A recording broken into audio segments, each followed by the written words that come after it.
Commonwealth Period in the Philippines. What is Commonwealth? Commonwealth means that it is an independent country or community, especially a democratic republic. And in this video, we will be explaining the creation of this kind of government in the Philippines and how this affects the Moros and Lumads. First, let us know what events precipitated the creation of the Commonwealth government in the Philippines. It may be recalled that as a matter of justifying its acquisition of the Philippines as a colony, the United States had to announce to the world that she was taking the Philippines for benevolent and noble purposes. President McKinley announced in his Benevolent Assimilation Proclamation that the Philippines are not for the United States to exploit, but to develop, civilize, educate, and train the Filipinos in the science of self-government. As early as 1902, United States passed a Philippine bill that promised independence to Filipinos. This bill contained two important provisions that strengthened both the civil and human rights of the Filipino, and bestowed on them the privilege of legislation. But after more than 10 years since the bill passed, with no serious move on the part of the American government to grant the Philippine independence, the Filipino politicians pressured the American to stand by her promise of independence. In 1916, Jones Law is passed. It is the first official document that clearly promised the Philippine independence, as stated in its preamble, as soon as a stable government was established. The Jones Law of 1916, an act to declare the purpose of the people of the United States as to the future political status of the people of the Philippine Islands, and to provide a more autonomous government for those islands. Yet again, Filipino politicians suspected the Americans were not serious in their promise of independence after seeing another decade with no tangible actions. And because of that, two successive independence missions was sent to the United States. The first mission was on December 1931, also known as the Osrox mission. It was led by Sergio Osmeña and Manuel Rojas. They presented the hair hose cutting law that provided for a 10-year transition period before the United States will recognize Philippine independence. But then it was rejected by the American High Commissioner representing the U.S. President in the country and the Philippine Senate, specifically the provision that gave the U.S. President the right to maintain land and other properties reserved for military use. Therefore, Manuel Quezon was tasked to head another independence mission to the United States. In December 1933, Quezon returned to the Philippines from the United States with a slightly amended version of the hair hose cutting bill. It was authored by Senator Millard Tydings and Representative McDuffie. It was the Tydings-McDuffie Act that will soon create the Philippine Commonwealth. Tydings-McDuffie Act, also called Philippine Commonwealth and Independence Act of 1934, the U.S. statute that provided for Philippine independence to take effect on July 4, 1946. The bill was signed by the U.S. President Franklin D. Roosevelt on March 24, 1934. Do you know Andrew Carnegie? He's one of the most important philanthropists of his era and industrialist. He tried to purchase the Philippines worth of $20 million. Yes, you heard it right, $20 million for the independence of the Filipino from the United States. And take note, this $20 million would have come out pocket of Carnegie himself. What was the purpose of creating the Philippine Commonwealth? The purpose of creating the Philippine Commonwealth apparently was the self-proclaimed American mandate of educating and training the Filipinos in the science of self-government. The Commonwealth was to be a transition period that was supposed to last for 10 years from 1935 to 1945. In which the administrative skills of the Filipinos would be honored before they could be granted absolute independence. It was the ultimate exemplification of Filipinization, the gradual transfer of colonial administration from the Americans to Filipinos' hands, in which Filipinos could demonstrate that they were indeed capable of governing themselves and run their own affairs. What were the moral reactions to the issue of Philippine independence? Moral reactions towards the Commonwealth and the issue of independence was actually varied. It was mostly leaders who benefited from the Philippine state system and Moros who realized that resistance was futile, who favored independence with the Christian Filipinos, and those Moros who considered the latter as their traditional enemies, and those who feared that moral interests and concerns would not be heard or addressed are the ones who wanted a separate independence. Here are some of the statements of the Datus who favored independence with the Christian Filipinos. First is Dato Auraya Dianalan. He said that we have proper convictions and we do not seek the dismemberment of our country and the separation of our territory from that of our Christian brothers. Second is Dato Facundo Mandi, who states that Mohammedans, like their brethren Christian Filipinos, want the absolute, complete, and immediate independence of the Philippines and that they protest against any intent to divide and disintegrate them.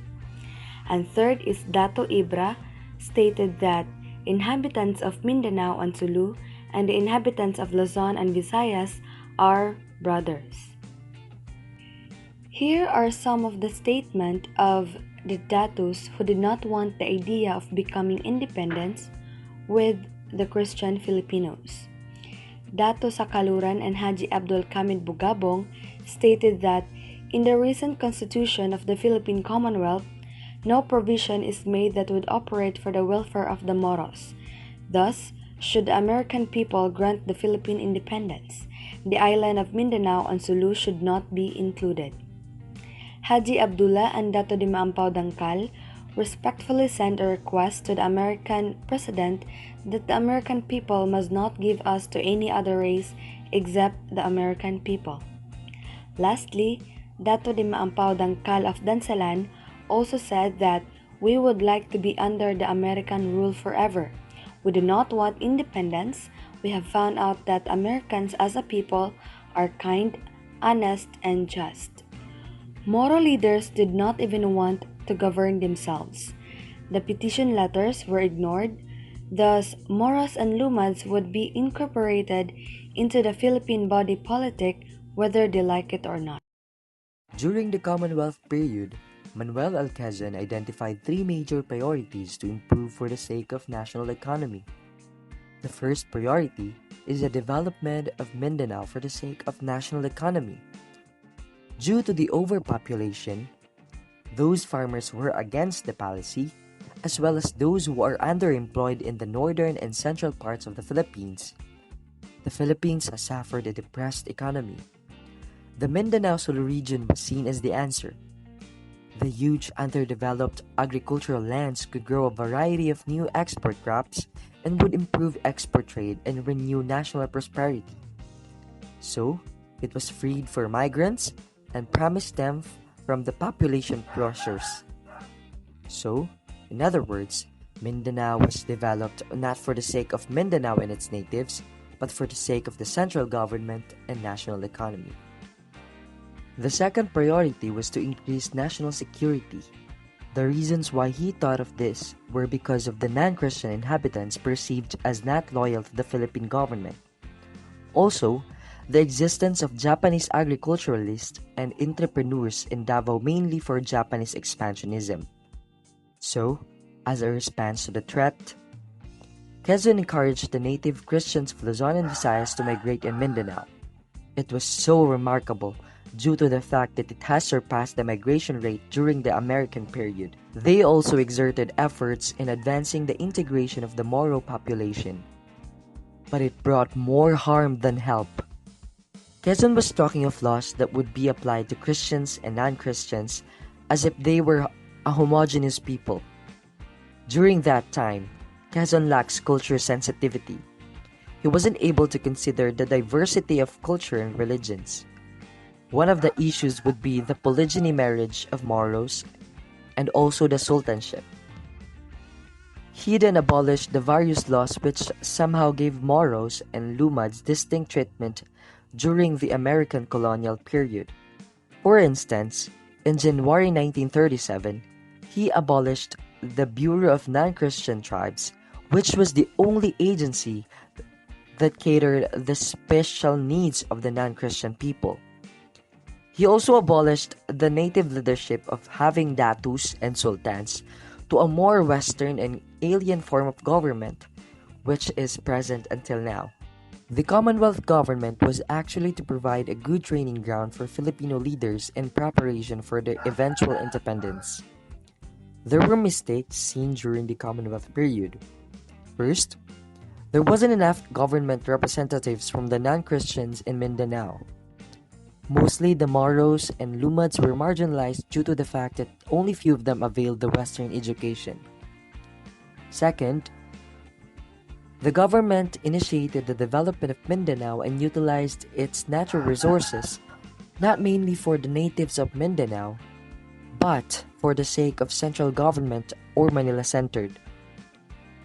Third, Quezons aimed to practice the recognition of a unified government and applying laws to all Filipinos were somehow good, due to the reason of treating all citizens equally. But he lacked the sensitivity to the diversity of cultures that the Philippines have. He trampled down some long-held traditions such as having a datu leadership. Due to that, it politicized the non-Christian people, the Moros and the Lumads, generating various kinds of perceptions as well as growing their political maturity. If only the government that time listened to their petitions and plea and promoted an inclusive government, the situation would not be as chaotic as we have now.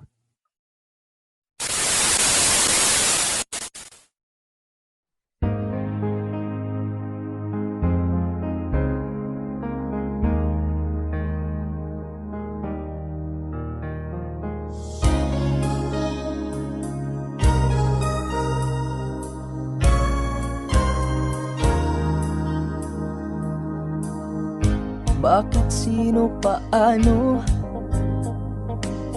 nagsimula ang gulo? Bangayan, alitan, patayan ng kapwa Pilipino. Ano bang dahilan? Sino bang nagkulang? Kasalanan ba ang pagkakaiba? Mahirap bang magkaisa?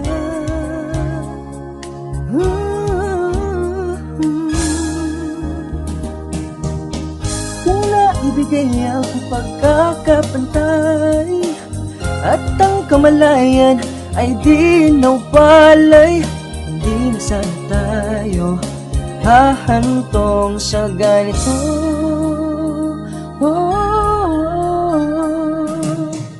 Naging bukas ang ispan, pagiging iba'y nararamdaman.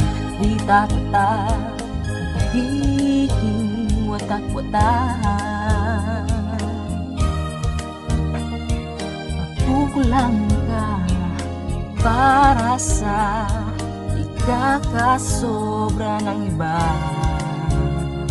Minsang buo, yun ay sira, sira na. Kung naibigay ang pagkakapantay at ang kamalayan ay di nawalay, hindi na sana tayo hahantong sa ganito.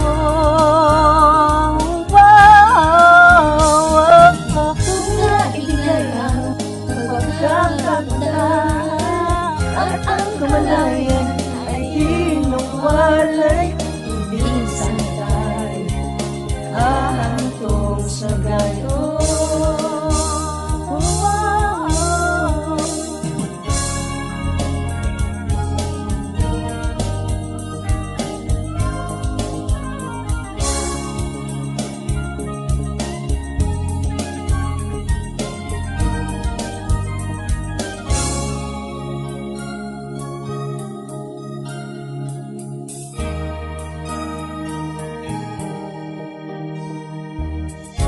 Pag-iusa, pag-isa-isa, kinahanglan nato na kailangan tanuwaya. Tanan problema, madalarag storya, kagwapo abityera.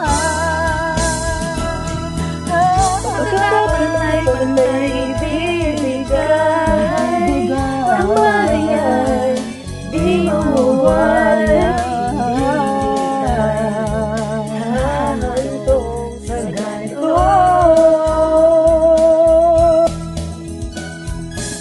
Pagkakapantay-pantay ibibigay, ang bayan di mawawala.